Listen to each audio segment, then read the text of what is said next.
Well, hey, everybody, glad to be with you again. And today's topic is how to clarify, simplify, and achieve your vision. And I'm excited about bringing another guest on today to listen to this topic in particular because I think that there's going to be a lot of ahas, a lot of things that maybe leaders can often kind of forget about, or maybe it's things we struggle with. And so I met a new friend recently through another friend, and that's the way this seems to work is getting that network out there. But Ryan Kutter is a driven, competitive, and fun-loving leader on a mission to help owners get what they want from their businesses. He spent 30 years rising through a fast-growing employee-owned manufacturing company, serving in multiple leadership roles and developing a passion for helping restaurant franchise entrepreneurs grow and improve. In his final 5 years there, he helped implement EOS, which is the Entrepreneurial Operating System, with immediate transformative results. And now he guides other companies to harness the same simplicity and power. Off the clock, he's a proud husband of 26 years, a dad to four rapidly growing kids, a passionate golfer, avid fisherman, and an aspiring runner. So, welcome, Ryan. Glad you're with us today. Thank you. Appreciate you having me on. Now, I have to ask you, when I read bios for other people, you know, it's funny because sometimes like, wow, I've done maybe more than I thought I did when it all comes together, or you don't think about maybe your whole career in one snapshot. All I know is it's incredibly awkward to have someone read your bio in front of you. So I can I understand. pretended you were talking about someone else. There you go. There you go. You're like, man, that guy's really good. What did he I do? should know him. Yeah, so we met through a mutual friend and actually a client of yours and a previous client of mine. We've kind of converged, and she said, "Hey, you guys ought to meet." And I think there's a lot of synergy there, and I always love that. When people say, "Hey, I think you guys ought to meet because I think you can be complementary," and that's really, Ryan. You and I had a Zoom call a few weeks ago, and I felt that. I think you did as well. That there's Sure. just a lot of things that we can help similar clients, just maybe in different lanes or different focus areas. But, before we jump into this topic, which I really, like I said to you earlier before we even recorded, I stole it from your tagline on your email. When I got an email back from you, I was like, this is what the topic should be, is how to clarify, simplify, and achieve your vision. And when we get there, I think it's going to be really powerful. But before we jump into that topic, tell us about your career journey and why Yeah. and how you entered the world of consulting. Because, like your bio says, you were in the corporate space for 30 years. Yeah, sure. Happy to. So, yeah, I started education wise. I went to Purdue University, studied industrial engineering, and when I graduated, I joined Henny Penny Corporation. And so, for those that are local, you may know Henny Penny. Henny Penny is a manufacturer of restaurant equipment, Hmm. and so I joined as an industrial engineer, and the career journey doesn't have a ton of branches because I stayed there for 30 years. I worked in lots of different roles, very little time actually in engineering. The Hmm. bulk of my time there was in the sales and marketing space, the last 4 years as chief operating officer. So made a pretty big transformation there towards Hmm. the end. But yeah, super fortunate. Henny Penny is an amazing company. When I joined, it was family owned, fast growing, really nimble. And then in 2015, we became an ESOP, so remaining privately held, but now becoming employee owned, Hmm. and which has added a whole other dimension to the work that we were doing. But just couldn't be more thankful for that experience at Yeah, Henny Penny. that's awesome. So, but even though you stayed with one company for 30 years, and that's kind of rare in our world today, right? Sure. Very rare in many cases. You saw a lot, right? You saw a lot through those years of growth, development, changes, and to me, that's what makes what you're doing now as a consultant with EOS interesting to me is because you got to see different stages and like you said, different roles you were in. So, tell us about EOS and why it's so popular among businesses of all sizes and industries now. Yeah, sure. And my introduction to EOS came while I was at Henny Penny. So Okay. over the last 5 years I was there, we worked with another EOS implementer. We implemented, even though by target market standards, Henny Penny was a pretty large company to be running on EOS. We had about 1,100 employees when I left, but it just worked. It Mhm. worked for us, and it helped so much. And so. that's really what led me to becoming an EOS implementer. So seeing the impact that it made for us at Henny Penny, and then me just kind of wrestling with, well, what do I want to do for the last 10 years or so of my career? And Hmm. it just fit. It just this opportunity to work with lots of businesses and Hmm. just help them get control. And Hmm. so that's to your question, EOS came about from an entrepreneur, a guy named Gino Wickman. Gino wrote the book Traction, so many Yep. people have seen or heard of the book Traction.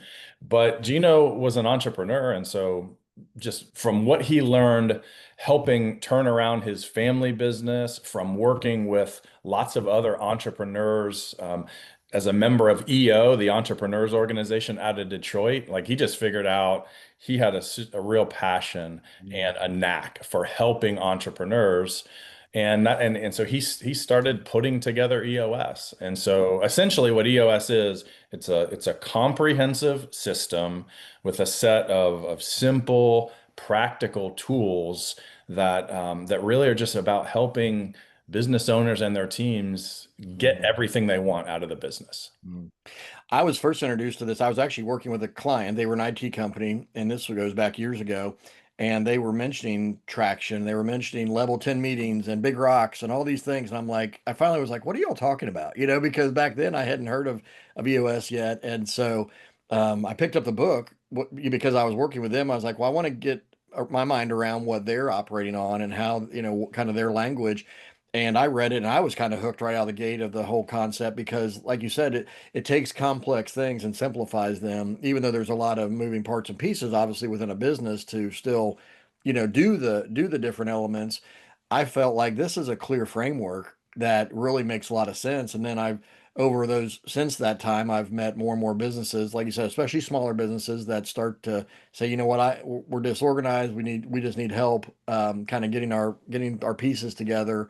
So kind of go tell us a little bit about that of how, like, when what are the most common challenges, I'll say, that business leaders are dealing with as you're engaging with them, especially as you start to introduce EOS, whether it's as implementation with them or just even telling them what it could be for them. Sure. That's a good question. And so we talk in terms of there are some common frustrations that Mm, business owners often feel, and we talk about five of them actually. The first is around control, and so either suddenly or over time, business owners feeling like they have lost control of their business, or the business is controlling them oh rather wow. than them controlling the business, and a lot of that is just coming from growth. You know. Hmm. Secondly is, frustration around profit. Normally that's not enough of it, Yeah. not enough profit. I mean, business owners are investing so much of their money, of their time, of their lives. They want to make sure they're getting an adequate return. So frustration about the business not being as profitable as they would like. Certainly a frustration around people. Every business has people, and whether you're talking about your employees or your suppliers or even your customers, as awesome as they all can be, it can also cause some frustration. That fourth frustration is just something we call hitting the ceiling. And so that is an inevitability. It's going to happen at some point to every business, even to each of us as individuals, where things have been going great. And then all of a sudden you hit a ceiling and Hmm. you just can't break through. Hmm. Meaning, and that fifth frustration we talk about is just like nothing's working. Things that we used to do to be able to break through those ceilings are no longer working. And so a lot of that, if I'm talking to a business owner and I'm hearing some of those things, Hmm. that's definitely a sign for me where EOS may be able to help. No, that's awesome. Yeah. Well, and it's interesting because, yeah, I'm sitting there thinking as you're talking about them that people I talk to all the time, you're right. It's typically like one of those buckets could be, where they're talking about. And so even going back to your career with Henny Penny and a larger organization implementing this, what was it that even said for you all as a company to say, we've gotten this far, we've grown this much, but maybe we need to look at it even a system like this. What kind of triggered that? Yeah, just kind of in its simplest terms, when we started learning about EOS, so much of the focus was on this can help you get better at three things: at vision, at traction, and healthy. So, vision meaning like where are we going? How are we going to get there? Traction, just that making sure that wherever we looked throughout the business, we could see people, executing on the vision, getting Mhm. it done.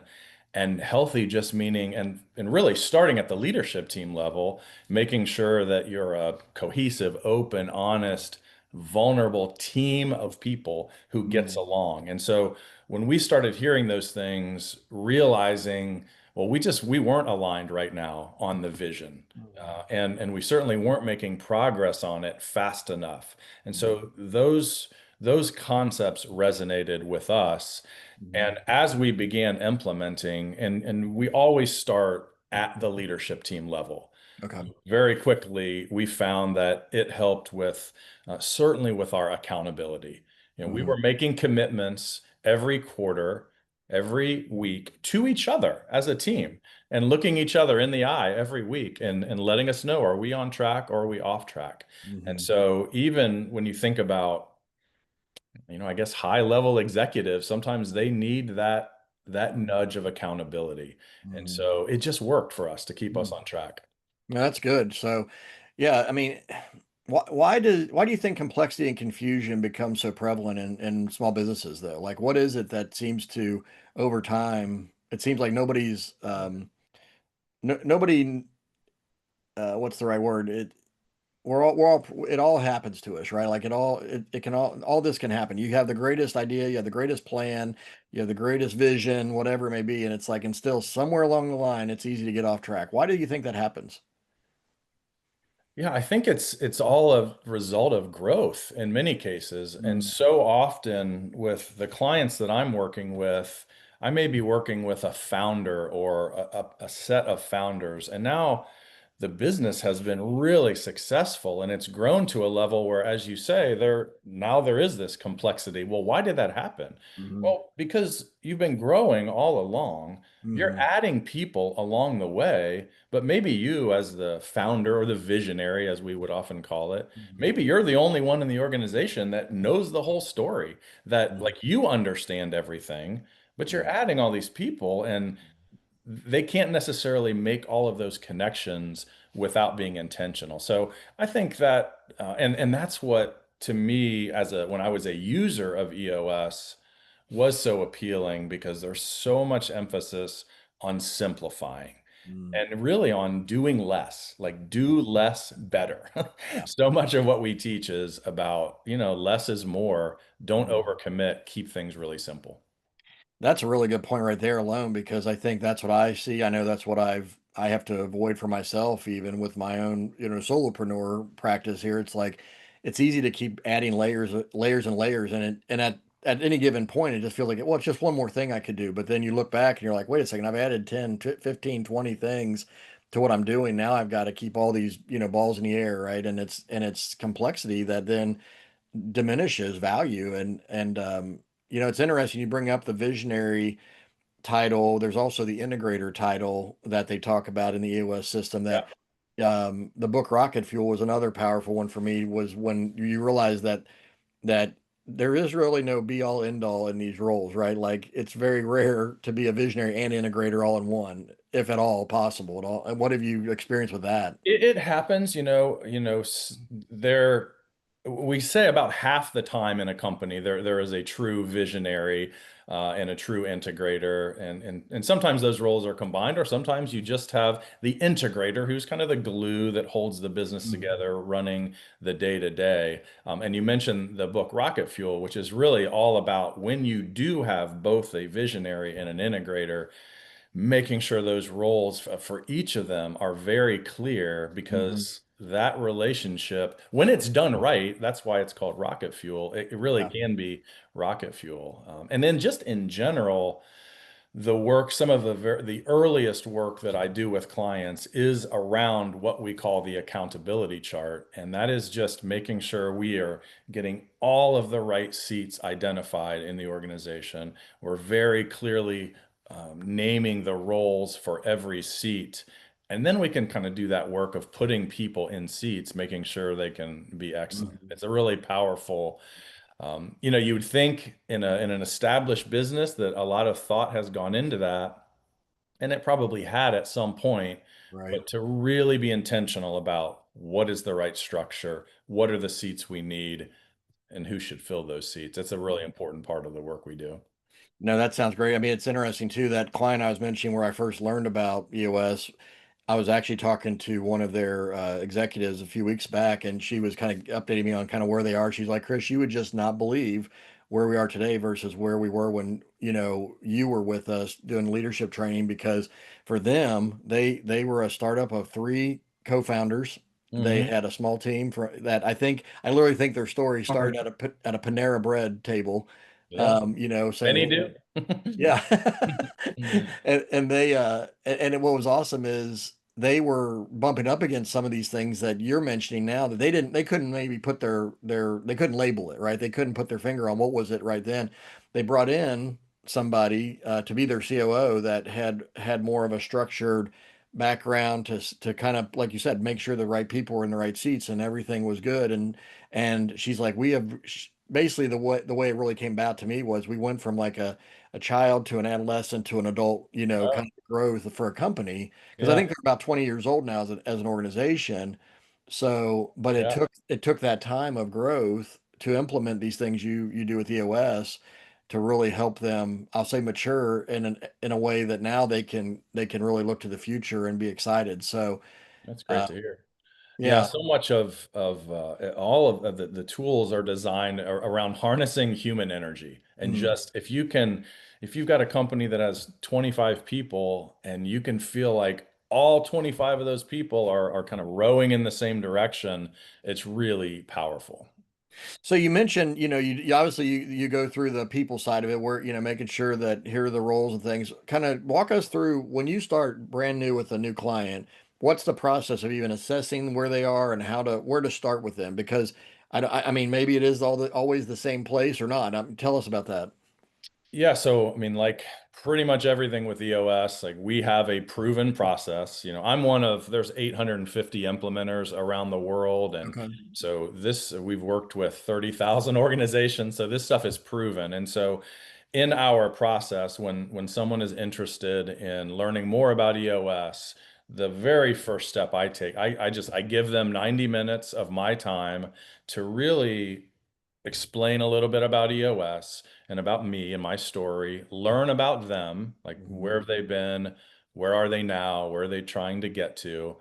Then I share quite a bit of detail about this is the EOS system, these are the tools, this is the work that we would do together, and then finally kind of share the actual process of what it looks like. Okay. And so the purpose of that meeting is just to determine fit.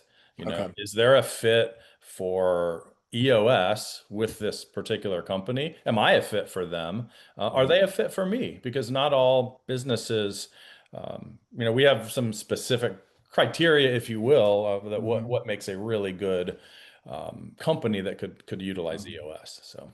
Hmm. So, with all that being said, then let's say a company says, "Hey, this sounds great. We want to get going." How long of a process is it? What does that look like for people to go through? Sure. So we work in full session days. So I work with in full session days with my teams. Typically, it's about 5 full session days over the course of a year.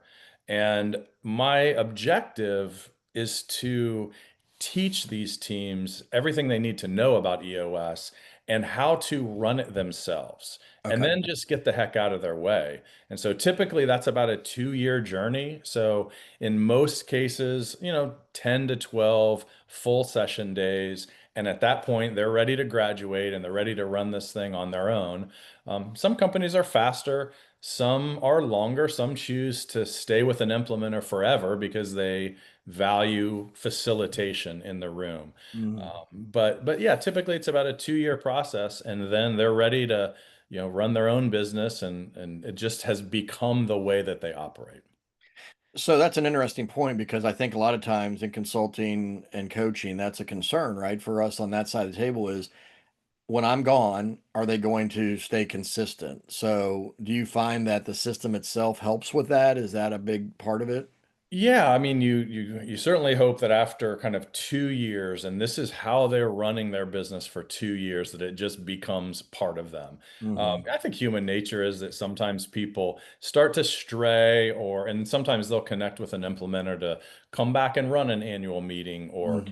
can you help us do a refresher? I mean, it's an ongoing relationship. I'm Yeah. available to my clients if they've graduated or whenever in between Yeah. sessions. Well, I could also see where if they bring on new people to the team that aren't Sure. they didn't go through the process, right, of those 2 years, if they're not familiar with it, how do they get involved and interjected into the system? Have you seen any of that of how to do Yeah. that, integrate them Yeah, well? absolutely. Most often it's what I've encountered is a new team member joining while I'm still working with the client. And so in Yeah. that case, yeah, typically I'll have a one-off couple of meetings with them. Just I would definitely have them read the book Traction. That's a big part of the knowledge. And then I think they start to pick up on it pretty quick. They see the work that's been done Mhm. to create the vision. They're now participating in the weekly level 10 meetings. And so it's fairly easy for them to get caught up. So I know there's a lot of different frameworks and different tools that you implement with your teams that you're working with, but is there any specific tool that you see makes like the quickest impact, right? Like you mentioned level 10 meetings. Does that help like, or is there something else that's been kind of like those, you see those light bulbs come on and people are like, oh, okay, if we get this right, we'll start to get better. That's a really good question. Because my initial gut reaction was most often the work that we do with the accountability chart is impactful right away because, um, Mhm. you know, people and the structure in some cases is the root of all evil and the root of all good in a company, but getting that right Yeah. is a challenge. And I think that some of the value that I bring as an outside Mhm. perspective is helping people, in some cases make changes faster than they otherwise would have. Can we move someone from one seat to somewhere else where they can be more excellent? Or Yeah. gosh, in some cases, do you have someone in a seat who is not exhibiting behaviors that are Mhm. consistent with your core values? Mhm. And people have a hard time like allowing them to go be great somewhere else. Mhm. And so I think the accountability chart can be really powerful. That's what I've seen work, and Mhm. people who have come back and said, just by doing that, it has made a huge impact. And so Mhm. we're clear on who does what. Yeah. Well, that's true. I mean, that goes back and I don't know how influenced Gino was by Jim Collins' Good to Great, but I've always thought about the right people on the bus and the right seats and even getting the wrong people off the bus sometimes, and so I think that whole concept just seems so relevant in leadership, especially. Oh, I mean, Gino was very directly influenced by Jim Collins and Good to Great. In fact, when we talk about, strengthening the people component, it's Yeah. exactly that. It is getting all of the right people that share your core values in the Mhm. right seats. They're Gotcha. great at their job. We've got the structure right. So if a leader's listening to this and they're thinking that they need help but not sure EOS can be the thing that helps them, what would you say to them? Like, how would you encourage them to maybe explore it or take a glance at what is offered? Yeah, well, absolutely read traction. Like that Okay. is the easy answer. And honestly, even if they read the introduction and the first chapter of Traction, that's what typically is the hook. It's like it either really resonates or it doesn't, Hmm. and you really get that sense early on in the book. And so I'm Hmm. happy to send if anyone listening would like to reach out to me. I'm happy to send them a copy of Traction. That is the best way to understand, is this something that could be a fit? Okay, that's awesome. Well, Ryan, thanks so much for doing this interview with me today and talking through this because, like I said, EOS was, like I said, it captured my attention right out of the gate, right? And probably was the introduction in the first part of the book, even when I read it, but it did make a lot of sense. And for me, as a leadership coach working with teams, when I started to see, once again, they're struggling to have, like you said, just this structure and the clarity and the simplicity over time. It just gets cloudy, and to know that there's a resource out there and a system out there, I think is huge. And that's why I was appreciative to get to meet Yeah. you and know because I know of other EOS implementers out in the world that I've seen, kind of on LinkedIn or places, but to meet you and talk with you about what you're doing with your clients was exciting. So if somebody does want to connect with you and say, let's have that 90-minute sit down meeting, get to know and kind of discover if this is a good fit, what's the best way for them to connect with you? Yeah, sure. And I don't know if it'll be on the screen or anything, but my email address, that's the easiest way, is Ryan.Kutter, Kutter, at eosworldwide.com. That's really the easiest way to reach out to me, and we can figure out if that's the right next step. I'd love to talk to you. I mean, more than anything, I'm just so fortunate to get to learn about so many other businesses. So yeah, Yeah. Well, love I bet to have that's a conversation. And I bet that's an interesting thing too. I mean, maybe I thought I had a last question. Maybe this is the last question is because you work with people across different industries and so many different scenarios, how does that even help as a consultant as you're helping your clients that you're able to kind of draw from other people's experience? Is that a big part of it? It is, and in some ways, it's the opposite of that. And so often, I may be talking to someone, and maybe they've got a concern about, well, we really want someone who has experience in the architecture space. Well, it's really not necessary, In Mhm. fact, it's almost helpful that EOS is kind of industry agnostic because Mm. as long as if your business has people in it, Yeah. then it's likely something that can work. And so, yeah, I think it's really and my clients range from I have the defense contractors that are so prevalent here in the Dayton area. I have a large nonprofit. I have a manufacturer. And so it's really across the board. And what you learn is that generally all businesses have the same basic frustrations that they're trying Mhm. to work through. Yeah. No, that's good to know. And I mean, to me, I look at it as an advantage for you to be that third party objective eye personally. And so, folks, if, I think about it, I heard years ago Chick-fil-A got a lot of their ideas from like looking at hotel industry and Ritz-Carlton and what are they doing over there for their customer service? And how can we apply that to the quick service food industry? And, just seeing how industries are learning from each other anyway. Right. I think as a consultant, bringing that perspective of, hey, I ran into this scenario one time with this other team. It doesn't matter the industry necessarily. It was the team. It was the people side of it that we had to get some things right. So, Yeah, that folks, and just do think I feel like what has been really helpful is my experience as a user of EOS. yeah. Definitely helps, and I can kind of draw back on, well, Hmm. how did we do things at Henny Penny? And Henny Penny is a great company, was a very good company. EOS only helped us, Hmm. and so I think people appreciate that perspective. Well, and I do think that that's a unique perspective because sometimes that's not the case with all consultants that maybe they might love EOS, for instance, but did their previous business use it? And being on that side of the table, I think that's a unique thing that you bring too. So folks, reach out to Ryan Kutter. Is it dot Cutter you said? Yes, Ryan.Kutter, Kutter, at eosworldwide.com. Awesome. And I'll put that in the show notes as well. And but yeah, Ryan, thanks again for joining us. And I could talk about EOS all day long, but I don't want the show to go too long. So Chris, thank you so much. I appreciate it. Thanks for what you're absolutely. doing. Absolutely.